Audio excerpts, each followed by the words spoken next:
Hello everyone, I am Dr. Madhulata Shukla and working as Assistant Professor in Department of Chemistry, GB College, Ramgarh. So, in today's lecture, we will be studying about the chapter Ionic Equilibrium, and this is for the BSc Part 2, Physical Chemistry, Paper 3A, Group C, and it is of Unit 3. In this Ionic Equilibrium, we will be studying about the Ostwald dilution law, determination of dissociation constant of acetic acid, and many more. तो ionic equilibrium का मतलब क्या होता है और आयनिक term यहाँ पर क्यों आया है। जैसा कि हम लोग जानते हैं कि जो केमिस्ट्री में टर्म्स आते हैं, acid base, what are this acid base, acid क्या है उसका डेफिनेशन बहुत सारे तरीके से हम लोग समझाते हैं कि एसिड क्या है, बेस क्या है, कैसे डिसोसिएट होता है, और उसको हम लोग अगर डाइल्यूट करते हैं तो क्या होता है, अगर कॉन्सेंट्रेट करेंगे तो क्या होगा। What all these effects will be studying in this ionic equilibrium chapter. Okay, तो सबसे पहले जो इस आयनिक इक्विलिब्रियम में जो हमारा टर्म आता है that is called the Ostwald dilution law. तो ओस्टवाल्ड डाइल्यूशन लॉ ये क्या है, सबसे पहले हम लोग समझेंगे। तो Arrhenius theory, according to Arrhenius theory of electrolytic dissociation, the molecule of an electrolyte in aqueous solution undergo a spontaneous dissociation into positive and negative ions. Arrhenius theory के अकॉर्डिंग क्या होता है, जो इलेक्ट्रोलाइटिक डिसोसिएशन मॉलिक्यूल्स कैसे होते हैं, electrolytes के जो मॉलिक्यूल्स होते हैं वो पॉजिटिव और निगेटिव आयंस में डिसोसिएट होते हैं इन aqueous solution. Okay, aqueous solution, यहाँ ध्यान रखने की बात है कि एक्वस सॉल्यूशन की ही यहाँ पर हम लोग बात कर रहे हैं कि that the electrolytes get dissociated into positive and negative ions, and there is a dynamic equilibrium between the ions and the unionized molecule. और जब हम लोग एक्वा सॉल्यूशन किसी भी इलेक्ट्रोलाइट का लेते हैं तो जो उसके आयन फर्निश हो रहे हैं, जो आयन्स बन रहे हैं, जो आयन डिसोसिएट हो रहे हैं और अनआयोनाइज्ड जो मॉलिक्यूल है उन दोनों के बीच में एक इक्विलिब्रियम एग्जिस्ट करता है। ओके, तो Ostwald therefore applied the law of chemical equilibrium in such system. वैसे मॉलिक्यूल्स जो कि जिसके कि unionized molecule they are in equilibrium with the ions, तो उन सब के लिए ओस्टवाल्ड ने एक लॉ एस्टेब्लिश किया। एंड जैसे सपोज हम लोग मान लीजिए कि ए हमारा एक इलेक्ट्रोलाइट है, हियर ए इज इलेक्ट्रोलाइट, और ये डिसोसिएट होकर क्या दे रहा है, ए प्लस दे रहा है, और क्या दे रहा है, बी माइनस दे रहा है। तो इनिशियल कॉन्सेंट्रेशन शुरू में क्या है, at time T equal to zero, अगर हमारा टी इक्वल टू यहाँ पर क्या है, टी इक्वल टू क्या है, जीरो है। अगर टी इक्वल टू जीरो है आपका, तो स्टार्टिंग में कोई रिएक्शन स्टार्ट नहीं हुआ है, but all the concentration is of only A B, केवल जो हमने रिएक्टेंट दिया है, जो मॉलिक्यूल हमारा अनडिसोसिएटेड फॉर्म में है, that will be only existing in this one. लेकिन इक्विलिब्रियम में क्या होगा कि जैसे जैसे टाइम बढ़ता जाएगा तो ए बी क्या है, डिसोसिएट होकर के ए प्लस और बी माइनस में कन्वर्ट होते जाएगा। तो कुछ समय के बाद एट इक्विलिब्रियम पोजीशन में क्या होगा कि सी मोल सी हमारा ए प्लस बनेगा, सी अल्फा जो है ए प्लस बनेगा, and C alpha is the B plus. दोनों हमारे इक्वल इक्वल यहाँ पर वॉल्यूम दिखाया है हमने, क्योंकि अल्फा हमने माना है that is the dissociation, alpha भी द डिग्री ऑफ डिसोसिएशन, मानते हैं कि जो हमारा डिसोसिएशन है वो अल्फा है। तो C alpha, C into alpha हो गया ए का कॉन्सेंट्रेशन, और सी इंटू अल्फा हो गया बी का कॉन्सेंट्रेशन। तो यहाँ से हम क्या करेंगे कि वन माइनस टोटल जो हमारा वॉल्यूम है कितना है, सी है, तो उसमें से हम लोग टोटल मोल्स कितने हैं हमारे ए बी इलेक्ट्रोलाइट का, सी मोल्स है, और alpha is the degree of dissociation.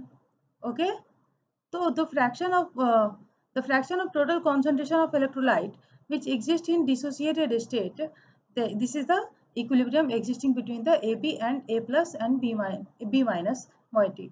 Okay, तो equilibrium constant हम लोग कैसे रिप्रेजेंट करते हैं, Kc is equal to this right hand side का जो होगा concentration of C alpha into concentration of C alpha divided by C into one minus alpha, C into one minus alpha. and this is the mathematical form of the Ostwald dilution law. This is the mathematical representation of the Ostwald dilution law, where K हमारा क्या है यहाँ पर, that is called the dissociation constant of the electrolyte. C को क्या बोलते हैं, dissociation constant of electrolyte। और डिग्री ऑफ डिसोसिएशन अल्फा क्या है हमारा, अल्फा क्या है, हम लोगों ने पिछले वाले चैप्टर में भी पढ़ा था, जब हम लोग कंडक्टेंस वाला चैप्टर पढ़ रहे थे. This is alpha at different concentration was determined by conductance measurement using this formula, that is alpha is equal to conductance, molar conductance of an electrolyte at some concentration C, and it is the concentration at infinite dilution, molar concentration at infinite dilution. So this law holds good for in case of weak electrolytes such as acetic acid or ammonium hydroxide, like that. Okay, but this law failed completely when we applied this for the strong electrolytes.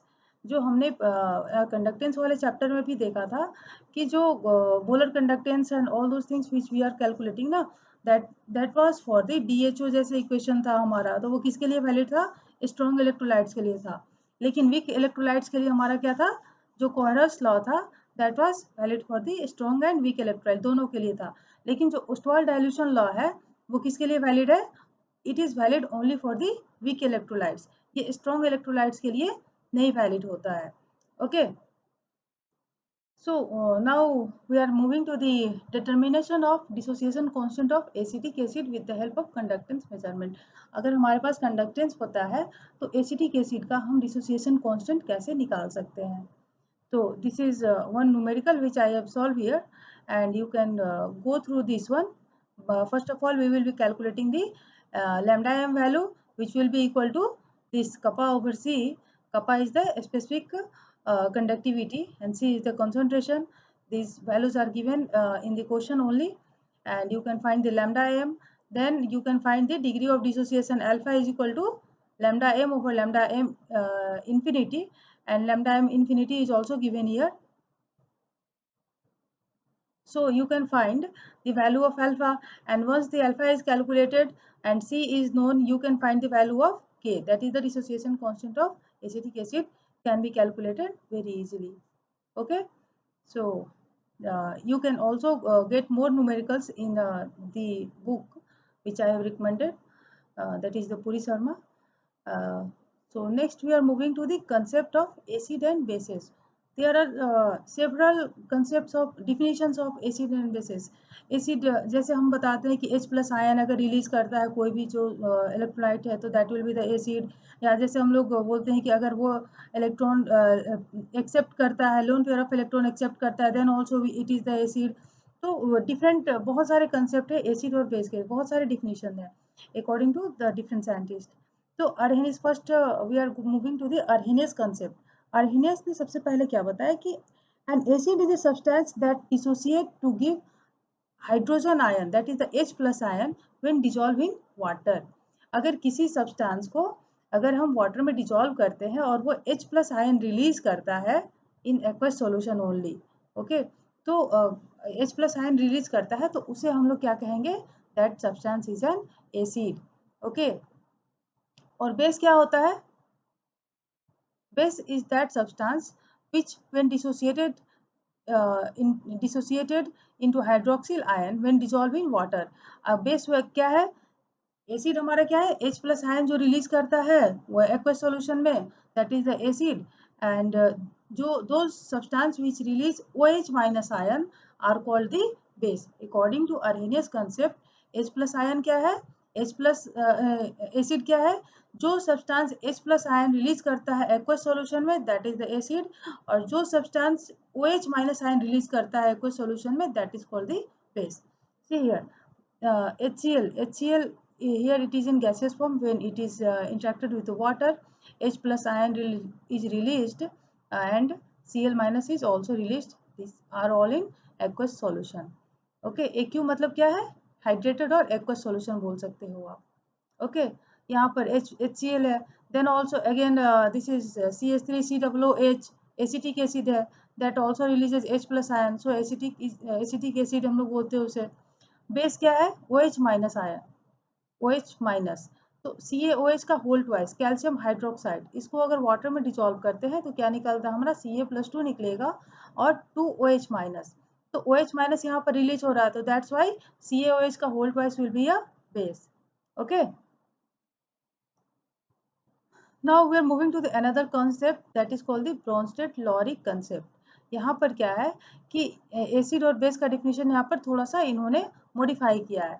In according to Bronsted and Lowry, an acid is defined as a substance which has a tendency to donate H plus ion to any other substance. Acid क्या है हमारा? वैसे substance है जो कि H plus ion दूसरे को दे सकते हैं. ठीक है, जो H प्लस आयन दूसरे को दे सकते हैं, दैट इज कॉल्ड एसिड. और बेस क्या है? Base is a substance which has a tendency to accept a proton from any other substance. तो हमारा जो अरेनियस के अकॉर्डिंग था, H प्लस जो रिलीज करता है वो एसिड हो गया, और जो H माइनस रिलीज करता है वो बेस हो गया. लेकिन यहाँ पर ब्रॉन्स्टेड और लॉरी थ्योरी के अकॉर्डिंग जो H प्लस आयन रिलीज करता है वो आपका एसिड हो गया, और जो H प्लस आयन एक्सेप्ट करता है that is called base. Okay, तो in other words an acid is a proton donor और बेस क्या है हमारा? Proton acceptor, according to Bronsted Lowry concept. ये हमारा एसिड और बेस का डिफिनेशन है. सी हियर, जो हमारा एसिड है क्या कर रहा है? H प्लस आयन और बेस में रिलीज कर रहा है, तो ये वापस रिवर्स रिएक्शन हो करके बेस जो होगा H प्लस लेकर के अगेन एसिड का फॉर्मेशन करेगा यहाँ पर. तो इन दोनों को हम लोग बोलते हैं, एक नया टर्म आता है conjugate acid and base. Conjugate का मतलब होता है दोनों साथ साथ रहना, एक साथ, जिसको हम लोग पेयर में रख सकते हैं. तो मान लीजिए आपका ये एसिड, एसिटिक एसिड है CH3COOH और प्लस वाटर, हमने पानी उसमें डाला, तो क्या बन गया हमारा? H3O plus and CH3COO minus. तो ये एसिड हो गया, this is the base. H2O जो हमने यूज किया सॉल्वेंट की तरह, that is acting as a base. तो इसमें से हमारा एसिटिक एसिड में से क्या निकला? H प्लस यहाँ से रिलीज हुआ, और H प्लस यहाँ से निकल कर किधर गया? वाटर के साथ ऐड हो गया. ठीक है, तो जब H प्लस आयन, वाटर हमारा क्या किया? H प्लस को एक्सेप्ट करके H3O प्लस बनाया, तो H हमारा यहाँ पर बेस क्या हो जाएगा? H2O, क्योंकि ये H प्लस एक्सेप्ट कर रहा है और एसिटिक एसिड रिलीज कर रहा है, तो एसिटिक एसिड जो है वो हमारा एसिड हो जाएगा, और H2O है जो वो क्या हो जाएगा? बेस हो जाएगा. ठीक है, तो फिर इसके अपोजिट में जाएंगे दूसरे वाले साइड में, तो क्या हो गया? H3O प्लस हमारा यहाँ बन गया है, जो वाटर है H प्लस लेकर के एसिड बना दिया है. तो जब रिवर्स रिएक्शन होगा तो ये वाटर H3O प्लस से वापस H प्लस रिलीज होकर के क्या दे देगा? CH3COOH बन जाएगा, और this will be the H2O only. Okay, तो इनको, इन दोनों को, जैसे इसका ये एसिटिक एसिड है, ठीक है, तो इसका कंजुगेट बेस हम लोग क्या होगा? CH3COO minus. ठीक है, और ये हमारा जब बेस है H2O, तो इसका कंजुगेट एसिड क्या हो गया?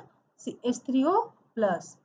Okay, so acetic acid is the conjugate acid of acetate ion, and acetate ion is the conjugate base of acetic acid, and vice versa. वैसे वाटर का भी है, वाटर हमारा कंजुगेट बेस है हाइड्रोनियम आयन का है, और हाइड्रोनियम आयन क्या है? Is the conjugate acid of water. Here also we have seen for the HCl and H2O. Okay. So from the above points, firstly क्या बताते हैं कि a substance is able to, अरे जो हमारा लॉरी ब्रॉन्स्टेड थ्योरी है, इसमें क्या होना चाहिए? एक H प्लस रिलीज करने वाला होना चाहिए, और दूसरा क्या है? H प्लस एक्सेप्ट करने वाला भी होना चाहिए, तभी हम लोग एसिड और बेस को यहाँ डिफाइन कर पाएंगे. A substance is able to show its acidity, acidic character only if another substance capable of accepting a proton is present. जब तक हमारा दूसरा वाला बेस प्रेजेंट नहीं होगा जो कि एक्सेप्ट कर सके, तब तक वो एसिड की तरह बिहेव नहीं करेगा. ओके, एसिटिक एसिड और HCl solution in benzene is not acidic because benzene is not in position to take up the proton. अगर हम लोग मान लीजिए, जैसे हमने अभी एग्जांपल दिया वाटर में, यहाँ पर तो वाटर क्या कर रहा है? H प्लस ले रहा है इसमें से, जो एसिड में से निकल रहा है. लेकिन अगर बेंजीन में अगर यही हम लोग डिसॉल्व करते हैं HCl और या एसिटिक एसिड को, तो व्हाट विल हैपन? वो क्या करेगा कि वो H प्लस को लेगा नहीं. तो जब तक वो लेगा नहीं तो उसका कंजुगेट बेस हमारा बनेगा नहीं यहाँ पर. तो बेंजीन में हमारा जो ये एसिडिक, ये वाली जो प्रॉपर्टी है, अरे लॉरी ब्रॉन्स्टेड का कंसेप्ट यहाँ पर फेल कर जाता है. बट अगर वाटर में करते हैं तो वो वैलिड होगा. But a solvent like water can take up a proton, and therefore acetic acid and HCl can be dissociated in water as shown above. Okay. Secondly क्या है हमारा? सेकंड पॉइंट उससे क्या डिराइव होता है? तो hydrogen ion in aqueous solution does not exist as ion. Hydrogen ion H+ ion जो है हमारा केवल H+ में एग्जिस्ट नहीं करता है, बट वो कैसे रहता है, H3O+ में प्लस के फॉर्म में रहता है। It is called hydronium ion, उसको हाइड्रोनियम आयन कहते हैं because it resembles like NH4+, ammonium ion की तरह NH4+ अमोनियम आयन की तरह रिजेंबल करता है, उसके जैसा होता है, इसलिए उसको हम लोग हाइड्रोनियम आयन बोलते हैं। Third point is that not only molecules but even ions may also act as acid or base. ठीक है, यहाँ पर केवल जरूरी नहीं है कि न्यूट्रल मॉलिक्यूल हो तभी वो एसिड और बेस की तरह बिहेव करेगा, बट अगर आयंस के फॉर्म में भी है और वो H+ आयन ले रहा है या दे रहा है तो वो एसिड और बेस की तरह रिस्पेक्टिवली बिहेव कर सकता है। Okay, in the above example acetate ion और क्लोराइड आयन, जो एसिड का जो एसीटेट है वो क्या बिहेव कर रहा है, act as a base and it can accept a proton to form acetic acid और HCl, HCl हमारा बनाएगा दूसरे वाले इक्वेशन के लिए। Okay, so in this lecture we will be stopping here only, and in our next lecture we will be going for the Lewis theory of the uh, Lewis theory of acid and base. Okay, thank you.